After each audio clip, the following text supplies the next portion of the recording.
ভুয়া নথিপত্র ব্যবহার করে ভুয়ো সিম কার্ডের তৈরির অভিযোগকে ঘিরে চাঞ্চল্য ছড়িয়েছে মোকালমোয়ায়।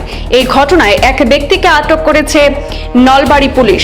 জানা গেছে সে জিও সিমের একজন এজেন্ট হিসাবে কাজ করত।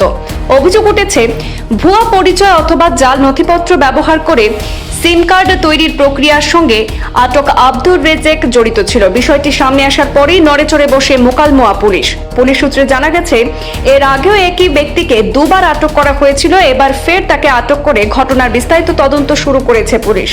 তদন্তের সময় সাইবার অপরাধের সঙ্গে সম্পর্কিত বেশ কিছু গুরুত্বপূর্ণ নথিপত্র বাজেয়াপ্ত করা হয়।